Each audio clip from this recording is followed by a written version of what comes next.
Praise the lord. అందరూ బాగున్నారండి? మనం ప్రతిరోజు కూడా మన కుటుంబాల గురించి, మన గురించి, మన బంధువుల కోసం, మన దేశం గురించి, అందరి గురించి మనం ప్రార్థన చేస్తూ ఉన్నాము. అయితే ప్రతిరోజు ఖచ్చితంగా మన కుటుంబం గురించి మాత్రం కంపల్సరీ చేస్తాం కదా. ఒకవేళ సమయం ఉన్నా లేకపోయినా వేరే వాళ్ళ గురించి మనం చేస్తామో చేయమో తెలియదు, కానీ మన కుటుంబాల గురించి మాత్రం ఖచ్చితంగా మన బిడ్డలు, వాళ్ళ చదువులు, వాళ్ళ బిజినెస్లు, మన పిల్లలు, వాళ్ళ సంతానం, అట్లా మన వాళ్ళ గురించి కంపల్సరీ ప్రార్థన చేస్తాం. అయితే దేవుని కృపను బట్టి, మనం చేసే దేవునికి మనం మొరపెట్టే విధానాన్ని బట్టి, దేవుని కృపను బట్టి మన కుటుంబానికి కానీ, మనకు కానీ, మన పిల్లలకు కానీ ఏ హాని చేయకుండా, ఎలాంటి అడ్డంకులు కానీ, ఎలాంటి ప్రమాదాలు రాకుండా, ఎలాంటి నష్టాలు రాకుండా అంత సవ్యంగా సాగిపోతుంది. మనం ప్రార్థన చేస్తున్నాం, ఏదైనా అవసరత కలిగి ఉంటే దేవుని పాదాల దగ్గరికి వెళ్తున్నాము. దేవుని కృపను బట్టి తండ్రి మన మీద జాలిపడి కనికరపడి మనం అడిగింది, మనకి ఏది అడిగితే అది ఇస్తానే ఉన్నాడు. మనం పొందుకుంటానే ఉన్నాము. మళ్ళీ దేవునికి కృతజ్ఞతగా మనం కూడా చెల్లిస్తూ ఉన్నాం. ఇక్కడ వరకు అంతా బాగానే ఉంది. అయితే అనుకోకుండా సడన్గా ఇంట్లో సమస్యలు స్టార్ట్ అయ్యాయి. ఆ సమస్య దేవుని పాదాల దగ్గర పెడుతున్నాము, కానీ జవాబు రావట్లేదు. కన్నీటితో పెడుతున్నాము, ఇంకా మనకు తెలిసిన వాళ్ళకి చెప్తున్నాము, ప్రేయర్ రిక్వెస్ట్, మనకు తెలిసిన దైవజనులతో ప్రార్థన చేయించుకుంటున్నాము. 3 గంటలకు లేస్తే దేవుడు ఖచ్చితంగా వింటాడని దేవుని కృపను బట్టి వేరే బ్రదర్ వాళ్ళు, సిస్టర్ వాళ్ళు చెప్పారు. కాబట్టి ఆ సమయానికి నేను మెలకువ తెచ్చుకొని నా తండ్రి పాదాల దగ్గర నా ఇంట్లో జరుగుతున్న ఈ సమస్యలు, ఈ సంఘటనలు ఇవన్నీ నా తండ్రి దగ్గర పెడతాను అని 3 గంటలకి లేచి దేవుని పాదాలు పట్టుకొని ప్రార్థన చేస్తున్నాము. అయినా కూడా దేవుడి నుంచి మనకి జవాబు రాలేదు. మన సమస్యలకి పరిష్కారం దొరకలేదు. సమస్యలు అలాగే ఉన్నాయి, పరిస్థితులు కూడా అలాగే ఉన్నాయి, మనశ్శాంతి లేదు. అప్పటి వరకు ప్రశాంతంగా ఉన్న కుటుంబంలో సడన్గా చేంజెస్ వచ్చి గొడవలు స్టార్ట్ అయ్యో, లేకపోతే మానసికంగానో, ఆరోగ్యపరంగానో, ఆర్థికంగానో ఇట్లా డిస్టర్బెన్స్లు వచ్చాయనుకోండి, కనీసం దేవుడి నుంచి కూడా జవాబు, ఇంతకుముందు ప్రతి ప్రార్థనకి జవాబు నేను పొందుకున్నా, ఇప్పుడు ఇంతగా నేను ప్రార్థన చేస్తున్నా, ఇంతకు ముందు చేసిన దానికన్నా ఇంకా ఎక్కువ ప్రార్థన చేస్తున్నాను, అయినా కూడా ఎందుకు నాకు జవాబు రావట్లేదు అని మనం అనుకుంటాము. ఒక్కోసారి దేవుణ్ణి కూడా మనం దూషిస్తాము, దేవుని మీద కూడా మనం కోపడతాము. ఎందుకంటే చాలామంది కమెంట్ పెడతా ఉన్నారు, దేవుడికి కూడా నా మీద జాలి లేదు సిస్టర్, చూసి చూడనట్టే ఉంటున్నాడు, అసలు నా సమస్యకి పరిష్కారమే పంపించట్లేదు అని దేవుని మీద కూడా మనం సణుగుతూ ఉంటాము.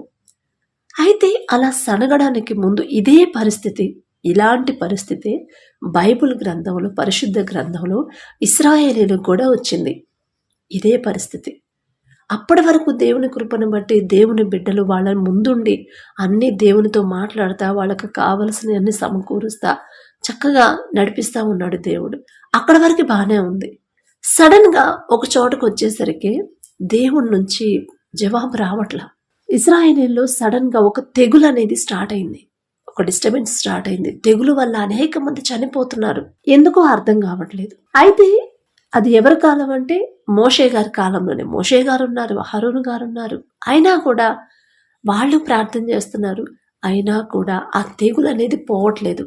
అసలు ఆ తెగులు ఎందుకు వచ్చింది, ఆ తెగులు ఎలా పోయిందనేది మనం సంఖ్యాకాండము 25వ అధ్యాయం చదివితే మనకు అర్థమైంది కదా. వాళ్ళు ఏం చేశారంటే, ఇశ్రాయేలీలు షిత్తీములో దిగి ఉండగా ప్రజలు మోయాబు రాండ్రతో వ్యభిచారము చేయసాగిరి. ఆ స్త్రీలు ఏం చేశారు, ఇశ్రాయేలీల్ని తమ దేవతల బలులకు ప్రజలను పిలువగా వీరు భోజనం చేసి వారి దేవతలకి నమస్కరించారంట. ఎవరు? ఇశ్రాయేలీలు. మరి అట్లా చేస్తే దేవుని కోపం రాదండి? దేవుని ప్రజలు, తండ్రి ఏర్పాటు చేసుకున్న ప్రజలు, తండ్రి ప్రత్యేకించి ఆశీర్వదించిన ప్రజలు, ఆయన బిడ్డలై ఉండి వేరే వాళ్ళు విగ్రహారాధన చెయ్యొద్దు అని తండ్రి ఆజ్ఞలు ఇచ్చాడు. అది కూడా పక్కన పెట్టేసి విగ్రహాలకు అర్పించి తీసుకోవడం, వాటికి నమస్కరించడం, ఇవన్నీ చేసేసరికి అక్కడ దేవుని కోపం వచ్చింది. 3వ వచనం చూస్తే, అట్లు ఇశ్రాయేలీయులు బయల్పెయోరుతో కలిసి కొనినందున వారి మీద యెహోవా కోపము రగులుకొనెను. దేవుడు ప్రేమించిన ప్రజల కదా అని తండ్రి వదిలిపెట్టాడా తప్పు చేస్తుంటే? విడిచిపెట్టలేదు. తండ్రి ఎంతైతే ప్రేమిస్తాడో ఆయన బిడ్డలు దారి తప్పుతుంటే అంతే కోపడతాడు. ఇక అక్కడ మొహమాటానికి పోడు. అయ్యో నా పిల్లలే కదా, నేను ఏర్పాటు చేసుకున్నాను కదా, మరి అబ్రహాంకి, ఇస్సాకు, యాకోబులకి నేను మాటిచ్చాను కదా, మరి వాళ్ళని ఎలా నేను శిక్షించాలి, ఎలా వాళ్ళని చంపేయాలి అని తండ్రి అట్లా ఊరుకోడండి. తండ్రి ప్రేమించిన బిడ్డలు దారి తప్పితే ఖచ్చితంగా శిక్షిస్తాడు. అలా శిక్షించినప్పుడు ఆ తెగులు వాళ్ళ మీదకి వచ్చినప్పుడన్నా వాళ్ళు రియలైజ్ అయ్యి దేవుని పాదాల దగ్గరకు వచ్చి మొరపెట్టి వారు చేసిన తప్పు ఒప్పుకొని క్షమాపణ అడిగితే, కన్నీరు కారిస్తే తండ్రి క్షమించేవాడు కంపల్సరీ. అలా చేయలేదు వాళ్ళు, అలా తప్పు చేస్తానే ఉన్నారు. అయితే ఆ తప్పుని సహించలేకపోయాడు ఒక అతను. ఆయనే ఫీనెహాస్. ఫీనెహాస్ ఎవరు? యాజకుడైన అహరోను మనవడు, ఎలియాజరు కుమారుడు. ఫీనెహాసు చూడలేకపోయాడు. అరే అంటే ఆలోచించాడు, దేవుని గొప్పతనం గ్రహించుకున్నాడు. అంత గొప్పగా తండ్రి అంతగా మనల్ని ఇంత జాగ్రత్తగా నడిపిస్తున్నాడు, ఇంత ప్రేమిస్తున్నాడు, మనకి ఏది కావాలంటే అది ఇస్తున్నాడు. ఎవరు మన మీదకి దండి ఎత్తి వచ్చినా, శత్రువులు మన మీదకి వచ్చినా మనకే విజయం ఇస్తున్నాడు, మనల్ని గెలిపిస్తా ముందుకు నడిపిస్తుంటే దేవునికి కోపం తెప్పించారు ఇశ్రాయేలీయులు. దేవుని మనసుని నొచ్చుకునేలా ప్రవర్తించారు. దేవుని నుండి దారి తప్పి వేరే విగ్రహాలకి, అన్య దేవతలకి మొక్కుతున్నారు. వాటికి అర్పించిన వాటి విగ్రహాలకు అర్పించిన వాటిని తింటున్నారు. అందువల్ల కదా, వీళ్ళ వల్లే కదా ఈ తెగులు మన మీదకి వచ్చింది అని ఫీనెహాసు అసలు సహించలేకపోయాడండి. మనం చాలామంది, చాలా దైవజనులు ఈ స్టోరీ చెప్పే ఉంటారు ఫీనెహాస్ గురించి, చాలా చెప్పుంటారు, చాలా చోట్ల వినే ఉంటారు. అయితే అసలు దానివల్ల ఆ వాక్యం నుండి మనమేమి నేర్చుకోవాలి? ఆ వాక్యాన్ని చదివిన తర్వాత ఆ ప్రకారంగా అందులో నుంచి మనం ఏమి నేర్చుకోవాలి, మనం ఎలా జీవించాలి, మనం ఎలా మన కుటుంబంలో మార్పులు చేసుకోవాలి అనేది మనం నేర్చుకుందాం. అయితే ఫీనెహాస్ అప్పుడు చాలా కోపం వచ్చింది. ఒక ఇశ్రాయేలీయుడు, ఒక మోయాబు మిద్యాను స్త్రీని తీసుకొచ్చి ఆమెతో పాపం చేస్తూ ఉంటాడు కదా, అప్పుడు ఫీనెహాస్కి చాలా కోపం వచ్చింది. కోపం వచ్చినప్పుడు ఒక ఈట తీసుకుని వెళ్ళి వాళ్ళు పడుకున్న చోటుకే వెళ్ళి కడుపులో పొడి చేస్తాడు కదా, ఇద్దరు చనిపోతారు. అప్పుడు ఆ తెగులు ఆగిపోయింది. అయితే ఇక్కడ తండ్రి ఒక మాట మాట్లాడతాడు ఫీనెహాస్ గురించి, చాలా సంతోషిస్తాడు. ఎందుకంటే 11వ వచనంలో మనం చదివితే, 10వ వచనం నుంచి చదివితే, అప్పుడు యెహోవా మోషేకు ఇలాగు ఆజ్ఞ ఇచ్చెను, యాజకుడైన అహరోను మనమడును ఎలియాజరు కుమారుడైన ఫీనెహాసు వారి మధ్యను నేను ఓర్వలేని దానిని తాను ఓర్వలేకపోవటం వలన, నేనేదైతే ఓర్వలేకున్నానో, ఏదైతే సహించలేకున్నానో అదే తను కూడా సహించలేకపోయాడు. ఫీనెహాసు వయసు ఎంతండి? 30 ఏళ్ళు, అంతకన్నా ఉండదు. కానీ ఎంత ధైర్యం చేశారో కదా. అక్కడ మోషే గారికి తెలుసు, అహరోను గారికి తెలుసు, అందరూ గొప్ప గొప్ప వాళ్ళందరూ ఉన్నారు. అయినా సరే వాళ్లే మౌనంగా ఉన్నప్పుడు నేనెంత, నా వయసు ఎంత, అసలు నేను వాళ్ళకి వ్యతిరేకంగా నేను పోరాడొచ్చా, నేను మాట్లాడొచ్చా అనుకోలేదండి. రోషం తెచ్చుకున్నాడు. ఆయన తప్పు చేసేది బయట వాళ్ళు కాదుగా, నా వాళ్లే కదా, నా వాళ్ళని నేనెలా దండించగలను, నేనెలా వాళ్ళని ఎదిరించగలను, ఒకవేళ వాళ్ళు బాధపడతారేమో, నా వాళ్ళని నేనే చంపుకుంటే దేవుని నామానికి అవమానం వచ్చింది కదా అని అనుకోలేదు. ఎందుకంటే ఒకటే ఆలోచించాడు, బయట శత్రువుల కంటే లోపటి శత్రువులే చాలా డేంజర్. బయట ఉన్న వాళ్ళైతే మన శరీరాన్ని అంటే చంపడమో లేకపోతే గాయపరచడమో చేస్తారు, కానీ లోపటి శత్రువులైతే ఆత్మీయంగా దేవునికి దూరం చేస్తారు. వాళ్ళు చేసే తప్పు వల్ల ఇశ్రాయేలీయుల మీదకి తెగులొచ్చి ఎంతో మంది చనిపోతారు. అప్పుడు ఫీనెహాసు ఆలోచించాడు, దేవునికి వ్యతిరేకంగా, దేవునికి విరుద్ధంగా వాళ్ళు తప్పు చేస్తున్నారు కాబట్టి ఖచ్చితంగా నేను ఖండించాల్సిందే అని ఆలోచించుకొని వెళ్ళి వాళ్ళని చంపేస్తాడు కదా. అది దేవునికి నచ్చింది. ఎందుకంటే తన కళ్ళ ముందే దారి తప్పిపోతున్న తన వాళ్ళని, తన కళ్ళ ముందే మరణిస్తున్న వాళ్ళని రక్షించాలా, తెగుల నుంచి నా వాళ్ళని రక్షించుకోవాలంటే అసలు ఎవరైతే తప్పు చేశారో, ఎవరైతే దేవుని మనసుకి బాధ కలిగించారో వాళ్ళని నేను ఖండిస్తాను అని మనసులో అనుకుని ఆగిపోలేదు, వెళ్ళిపోయాడు, వెంటనే చంపేశాడు. దేవుని నుండి ఆశీర్వాదం పొందుకున్నాడు. ఇశ్రాయేలీల ప్రజల మీద నుండి ఆ తెగులు ఆగిపోయేలా చేశాడు ఫీనెహాసు. ఇప్పుడు ఇదంతా ఎందుకు? ఇప్పుడు ఫీనెహాస్ నుంచి మనమేం నేర్చుకోవాలి అంటే, మనకి కూడా సేమ్ అదే పరిస్థితులు మన ఇంట్లో మన కుటుంబాల్లో జరుగుతున్నాయి. ఒకప్పుడు చాలా హ్యాపీగా, చాలా సంతోషంగా, చాలా ప్రశాంతంగా, చాలా సమృద్ధిగా కలిగి ఉన్నాము. ఇప్పుడు సడన్గా మార్పులు వచ్చేసాయి. సడన్గా ఏదైతే మనం కలిగి ఉన్నామో దాన్ని కోల్పోతున్నాము. సడన్గా ఇంట్లో గొడవలు స్టార్ట్ అయ్యాయి. సడన్గా అనారోగ్య సమస్యలు వస్తున్నాయి. ఏంటి, నా ప్రార్థన కూడా జవాబు రావట్లేదు, తండ్రి కూడా నా ప్రార్థన వినట్లేదు అని ఎప్పుడు ఆ రీతిగానే మనం ఆలోచిస్తాం. కానీ ఫీనెహాస్ లాగా మనం ఆలోచించం. మన ఇంట్లో వాళ్ళే దారి తప్పిపోతున్నారు, మన ఇంట్లో వాళ్ళే దేవునికి వ్యతిరేకమైన పనులు చేస్తున్నారు, మన ఇంట్లో వాళ్ళే తండ్రి ఏ పని అయితే చెయ్యొద్దు అని చెప్పాడో అదే పని వాళ్ళు చేస్తున్నారు. అది ఏదైనా కావచ్చు, చిన్నదైనా పెద్దదైనా సరే ఆజ్ఞ అతిక్రమమే పాపం అని తండ్రి చెప్పాడు, నేను చెప్పలేదండి. దేవుడు తండ్రి చెయ్యొద్దు అని చెప్పిన తర్వాత కూడా అదే పనులు మన ఇంట్లో వాళ్ళు ఎవరన్నా చేస్తున్నారా? మొదట మనం అది చూడాలి. ఎందుకంటే మనం ప్రార్థన చేసేవాళ్ళం, మనం దేవుని బిడ్డలం. ఇక్కడ ఫీనెహాసు చేసిన ఆ పనికి తండ్రి ఫీనెహాసును ఆశీర్వదిస్తాడు. ఏమని ఆశీర్వదిస్తాడంటే 12వ వచనం చూస్తే, కాబట్టి నీవు అతనితో ఇట్లనుము అని మోషేతో తండ్రి చెప్తాడు కదా, అతనితో నేను నా సమాధాన నిబంధనను చేయుచున్నాను, అది నిత్యమైన యాజక నిబంధనగా అతనికిని అతని సంతానమునకును కలిగియుండును. ఏలయనగా అతడు తన దేవుని విషయమందు ఆసక్తి గలవాడై ఇశ్రాయేలీయుల నిమిత్తము ప్రాయశ్చిత్తము చేసెను. మరి మన కుటుంబాల్లో మన వాళ్ళ విషయంలో దేవునికి వ్యతిరేకంగా నడుచుకుంటున్న వాళ్ళని మనం ఆసక్తి కలిగి ప్రాయశ్చిత్తం చేస్తున్నామా లేదా అనేది మనం ఆలోచించాలి. ఈ వాక్యం చదువుకుంటాం, అబ్బా ఫీనెహాసు ఎంత ధైర్యం చేశాడు, అందరూ సైలెంట్గా ఉన్నా కూడా ఫీనెహాసు ఎంత ధైర్యంగా ముందుకెళ్ళాడు, ఎంత గొప్ప పని చేశాడు, ఎంత ఆశీర్వాదం పొందుకున్నాడు. ఆయనే కాదు, ఫీనెహాసే కాదు, సంతానానికి కూడా ఆశీర్వాదం ఇచ్చాడు అని అనుకొని వదిలేస్తాం. కానీ ఆ ప్రకారంగా ఇప్పుడు అదే రీతిగా ఇశ్రాయేలు చేసిన అదే తప్పు మన ఇంట్లో మన కుటుంబంలో ఎవరన్నా చేస్తున్నారా? నేను ప్రార్థన చేసుకుంటున్నాను, దేవుని మాటకు లోబడి జీవిస్తున్నాను, చాలా జాగ్రత్తగా నేను నడుచుకుంటున్నాను, నా మటుకు నేనైతే కరెక్ట్గానే ఉన్నాను. కానీ నా పిల్లలు ఏ దారిలో నడుస్తున్నారు? బయటికి వెళ్ళిన తర్వాత ఒకవేళ దేవునికి వ్యతిరేకంగా ఏమన్నా నడుస్తున్నారా? దేవుడు తండ్రి వద్దు అన్న పనులు ఏమన్నా చేస్తున్నారా? నేనైతే చూడకపోవచ్చు, కానీ నా తండ్రి చూస్తానే ఉంటాడు కదా.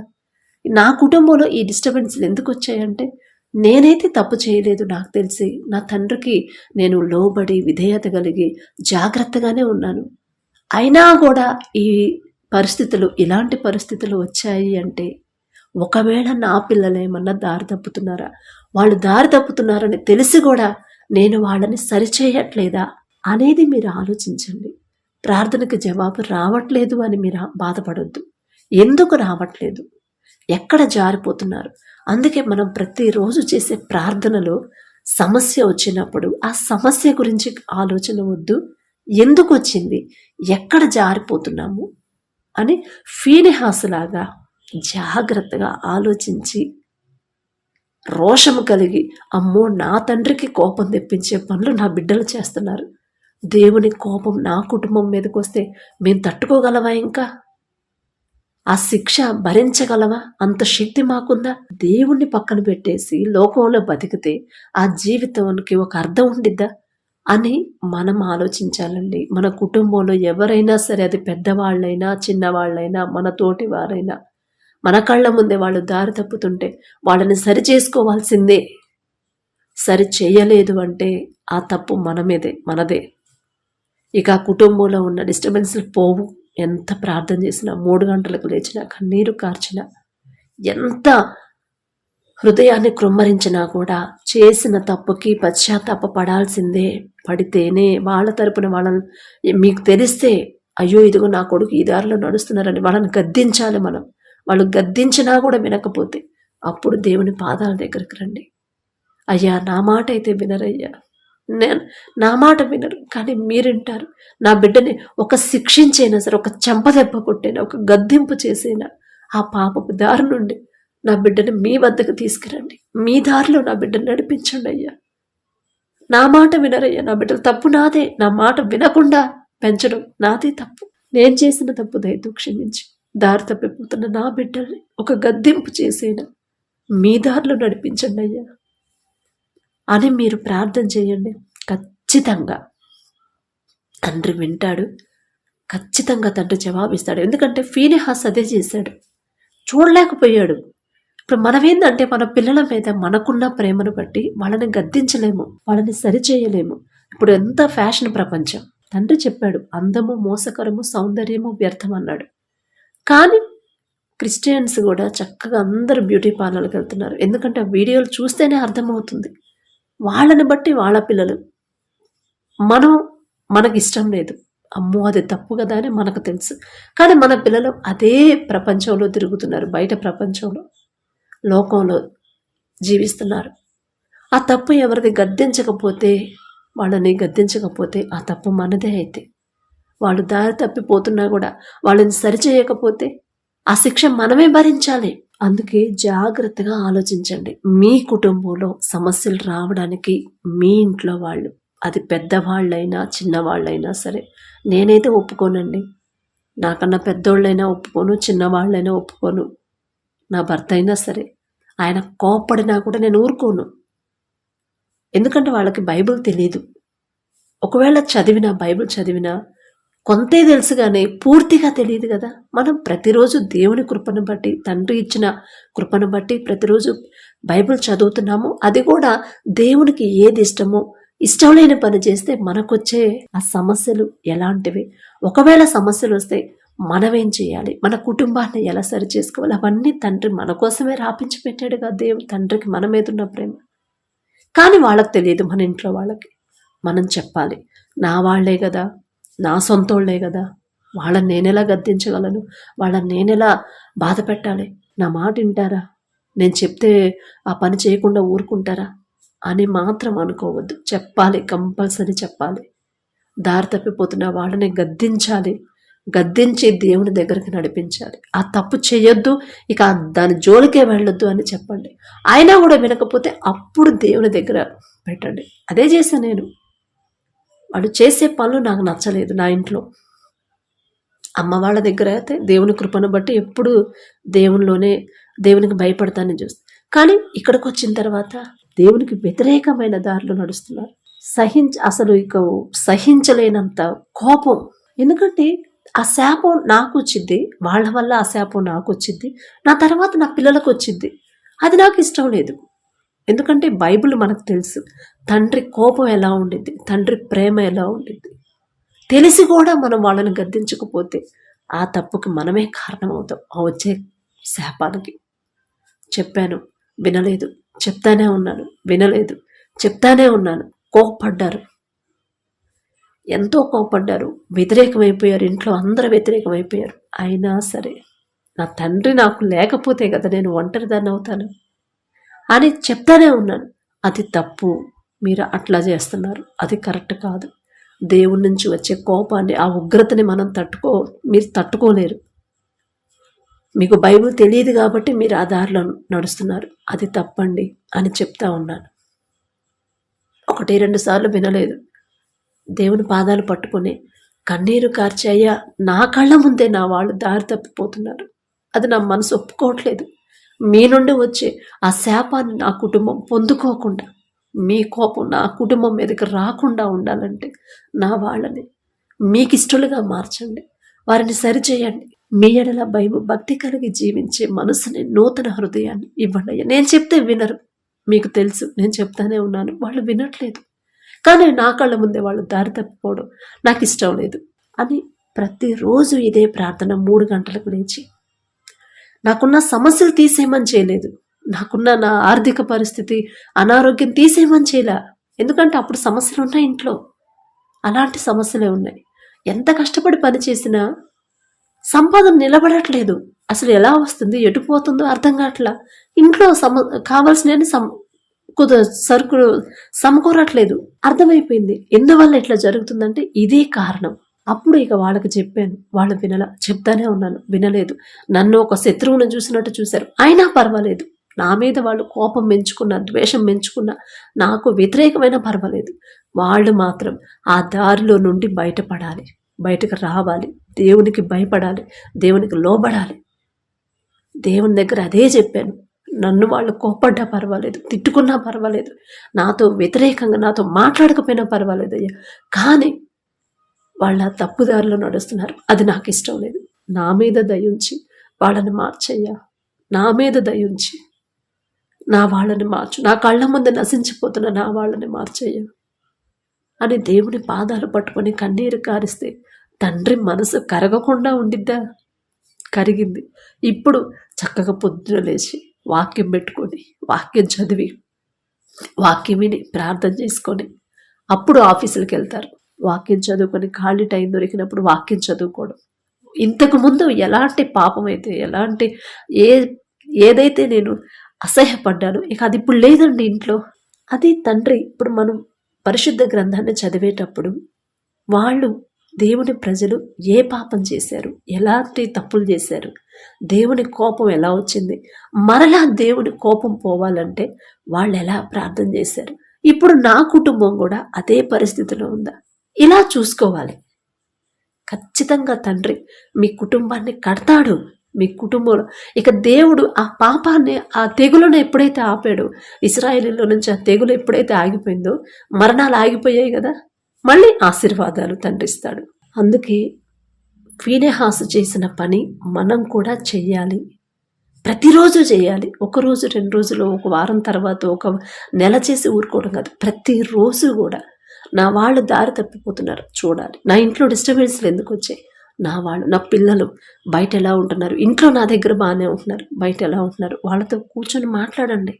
అమ్మ, ఈ ఫ్యాషన్లు, ఈ హెయిర్ స్టైలు, ఈ డ్రెస్ సెన్స్, ఇదంతా మన తండ్రికి నచ్చదమ్మా. ఎందుకంటే వస్త్రధారణ గురించి తండ్రి చెప్పాడు, అందము మోసకరము అని తండ్రి చెప్పాడు. అయినా కూడా మనం అదే దారిలో నడుస్తే దేవుని కోపం వచ్చింది. ఎప్పుడో ఖచ్చితంగా మనకు పనిష్మెంట్ వచ్చింది. దేవుని దగ్గర నుంచి వచ్చే పనిష్మెంట్ని మనం తట్టుకోలేము. కాబట్టి అవన్నీ విడిచిపెట్టేసేయని మనం మన పిల్లలకి చెప్పాలి. పెద్దవాళ్ళు ఒకవేళ వాళ్ళకి బైబుల్ తెలియక తప్పుదారిలో నడుస్తుంటే, తప్పుగా ఆలోచిస్తుంటే వాళ్ళకి చెప్పాలి, అర్థమయ్యాలి. మన మాట వినరు వాళ్ళు, ఖచ్చితంగా వినరు పెద్దోళ్ళు. అప్పుడు వెళ్ళి దేవుడి పాదాలు పట్టుకోవాలి. ముందు మనం చెప్పాలి. అప్పటికే వినకపోతే అప్పుడు దేవుని పాదాలు పట్టుకోవాలి. దేవుని కృపను బట్టి 10 సంవత్సరాలండి నా కుటుంబాన్ని కట్టమని 10 సంవత్సరాలు చెప్తానే ఉన్నాను. అది కరెక్ట్ కాదు, అది తప్పు, అట్లా చేయొద్దు, దేవుని కోపం వచ్చింది. ఆ కోపం మనతోనే పోదు, మన పిల్లలకు కూడా వచ్చింది. అలా వద్దని చెప్తానే ఉన్నా, వినలేదు. చివరికి ఇక ఖచ్చితంగా నా తండ్రి నా కుటుంబాన్ని కడతాడు, కట్టాల్సిందేనయ్యా. నా కాళ్ళ ముందు నా వాళ్ళు నశించిపోవడం నేను చూడలేను. నా పిల్లలకి మా వల్ల వాళ్ళు చేసిన తప్పు వల్ల పిల్లలకి శాపం రావడం నాకు ఇష్టం లేదు అని దేవుని పాదాలు పట్టుకొని ఏడిస్తే వాళ్ళని మార్చాడు, కుటుంబాన్ని కట్టాడు. కుటుంబంలో దేవుని కోపం తీసేసి ఆ సమస్యలు పోయి ప్రశాంతంగా ఇప్పుడు చేసిన పని వచ్చే జీతం నిలబడింది. సమృద్ధిగా కావలసిన సమస్తం సమృద్ధిగా తండ్రిస్తున్నాడు.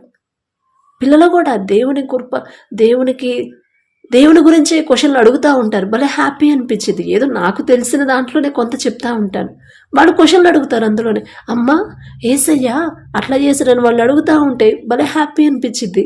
చిన్నపిల్లలు కదండి, వాళ్ళకి మనం ఎలా అయితే నేర్పిస్తామో, ఏదైతే చెప్తామో, ఎలా పెంచుతామో వాళ్ళు అలాగే పెరుగుతారు. మా పాపకైతే, అంటే నేనేదో పెద్ద గొప్పదాన్నని చెప్పట్లేదు, ఒకసారి ఏదో ఆలోచిస్తా ఒక క్వశ్చన్ అడిగాను. అరే నాన్నగా, ఇప్పుడు ఒకవేళ యేసయ్య నీకు కనపడి అమ్మ నీకు నేను కావాలా మీ అమ్మ కావాలా అన్నాడనుకో యేసయ్య, మీ అమ్మ నాన్న కావాలా నేను కావాలా అని అడిగారనుకో, నువ్వేం చెప్తావు నాన్నగా అని చెప్పానంటే, నాకు యేసయ్య కావాలమ్మా, మీరెందుకు, నాకు యేసయ్యే మొదట నాకు యేసయ్య కావాలి. అప్పుడు యేసయ్య ఖచ్చితంగా నా కోసమైనా మిమ్మల్ని నాకు ఇస్తాడు అని చెప్పింది. భలే సంతోషం వేసింది. ఇక అంతకన్నా ఏం కావాలండి? నాకెందుకు క్వశ్చన్ వచ్చింది. నీకు నేను కావాలా యేసయ్య? నీకు నేను కావాలా? మీ అమ్మ నాన్న కావాలంటే, నాకు మీరెందుకమ్మా? నాకు యేసయ్య ఉంటే చాలు కదా అంది. అదే ఆలోచనతో, అదే మైండ్తో దేవుని కృపను బట్టి పిల్లలు పెరగాలని ప్రతిరోజు ప్రార్థన చేస్తున్నాను. లోకాన్ని వ్యతిరేకంగా పెంచినా పర్వాలేదయ్యా, లోకాన్ని అసహించుకొని మీకిష్టలుగా బిడ్డలు పెరిగితే చాలు. ఇదే ప్రార్థన చేసుకోండి. ఫీనెహాసులాగా మన ఇంట్లో ఉన్న తెగుల్ని మనం అరికట్టాలి. మన ఇంట్లో మన వాళ్ళు చేస్తున్న తప్పుల్ని మనం ఎదిరించాలి, ఖండించాలి. అది తప్పు అని వాళ్ళకి చెప్పాల్సిందే. వాళ్ళు విన్నా వినకపోయినా చెప్పాలి. వినలేదనుకోండి, దేవుని పాదాలు పట్టుకున్నప్పుడు ఖచ్చితంగా తండ్రి మన పక్షాన యుద్ధం చేస్తాడు. కాబట్టి ఆలోచించండి, దేవుని ఆశీర్వాదాలు పొందుకోండి. Praise the lord.